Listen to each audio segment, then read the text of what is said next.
Matapos ang matinding pagkabigo, nagapiin ng Bataan at dahil sa mataas na bilang ng mga namamatay na kawal, umatras ang mga Hapones sa ilalim ni General Masaharu Homa habang naghihintay ng panibagong suporta mula sa mga Hapon. Samantala, hawak na ng Hapones ang halos buong Timog Silangang Asya, maliban sa Bataan at Corregidor. Ayon kay Winston Churchill, punong ministro ng Gran Britanya, ang kawal Pilipino ay the best warrior in the world.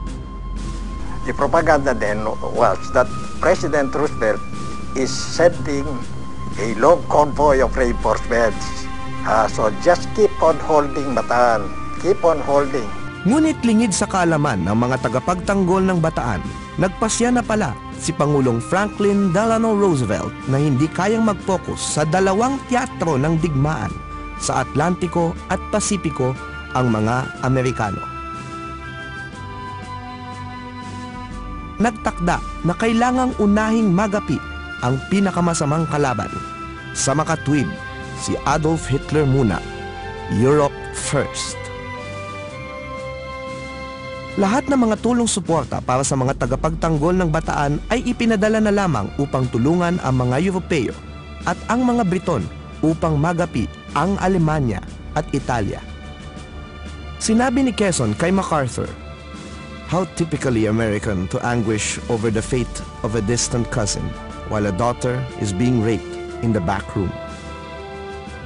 Lumisan si Quezon sa Corregidor upang sa Estados Unidos ay patuloy na manungkulan bilang Pangulo ng Commonwealth. Si MacArthur ay lumisan ng Pilipinas at nangakong, "I shall return." When I landed on your soil, I said to the people of the Philippines whence I came, I shall return. Tonight, I repeat those words. I shall return.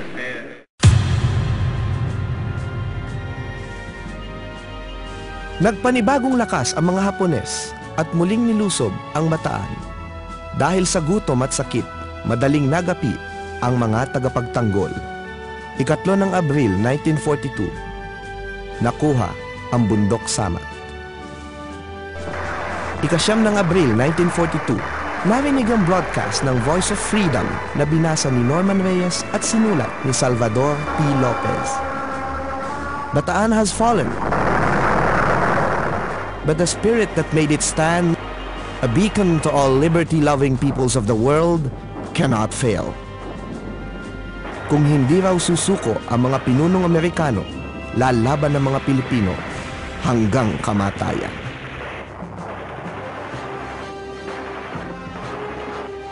We thought that we will die.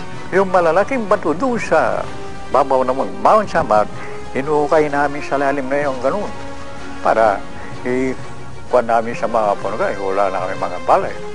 Marami sa amin ang haluha. Nung marinig namin yung broadcast na yan, ano magagawa namin? Talagang ganyan. Kay sarap mabuhay. Tinipon ng mga natitirang 60 hanggang 70,000 mga kawal Pilipino at 11,000 mga Amerikano at sa kabila ng mga pangakong magandang pagtrato ay pinalakad ng 120 kilometro mula Mariveles, Bataan patungong San Fernando, Pampanga. Isinakay sa masisikip at mababahong tren patungong Capas, Tarlac at muling pinalakad ng 13 kilometro patungong Campo O'Donnell. Ito ang tinawag na Death March. Sa kabila ng walang awang pagpatay ng mga Hapones sa mga sundalong tumatakas o nagpapabagal sa posisyon, ang mga bayaning sibilyan ay patagong nagpamigay ng tubig, pagkain at nagpatakas pa sa kabila ng panganib ng kamatayan. It was early, you know. It was summer, April, eh. Ang init. Ang buhay pala doon. Anak mo rin. Hopeless. Because in our barracks where we were assigned, we were about 200. In a barracks that can accommodate only about 100. So, it was terrible. Ang kumapit sa aking sakit, malaria at beriberi. Yeah, at nagkaroon pa ng yung mga kuto ng manok sa katawan namin. Paggising mo sa umaga, madilim pa. Nababanagan mo yung napakahabang convoy. Pasan-pasan yung mga patay. Pag madilim na lumulubog ng araw, mahaba pa rin. Tansyahin nyo. May tagumpay pa rin na natamo ang mga tagapagtanggol ng Bataan. The end of formal resistance, however, saw the birth of a strong nationwide guerrilla resistance against the Japanese, a struggle for freedom which sustained the ideals of Filipinos throughout their colonial history. The heroic struggle brought out the best in the Filipino character in the face of adversity and served as a beacon to freedom-loving peoples everywhere. Ricardo Trota Jose. Matapos ang isang matagumpay na pagsalakay, sa kabila ng halos isang buwan na pakikipaglaban, ang isla ng Corregidor ay bumagsak sa mga Hapones.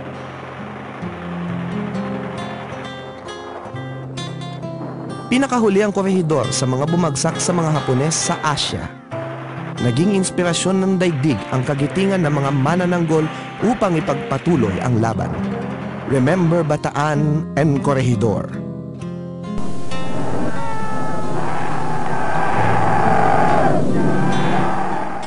Sa kabila ng kabiguan, may tagumpay na pamana ang Corregidor sa kasaysayan ng digmaang Pasipiko. The Monkey Point Radio Intercept Station had a very key role in providing intelligence on Japanese naval victories in Coral Sea and Midway. Had Corregidor fallen sooner, had the intercept station been destroyed, the vital information would not have been relayed. The victories at Coral Sea and Midway would not have been possible, and the war would have taken a turn for the worse. Thus was Corregidor's important role in the Pacific War. Ricardo Trota Jose. Marami sa mga sundalo na mula sa Bataan at Corregidor ay nagtipon pa ng mga kasama at lumaban bilang mga gerilyero hanggang matapos ang digmaan. May mga bayaning Pilipino na hindi nakipagtulungan sa mga Hapones. Nang mahuli si Punong Maestrado Jose Abad Santos ng mga Hapones, hindi siya pumayag na makipagtulungan sa mga Hapones. Nasaksihan ng kanyang anak na si Pepito ang kanyang mga huling sandali. He cautioned me, he said, "Do not cry, Pepito.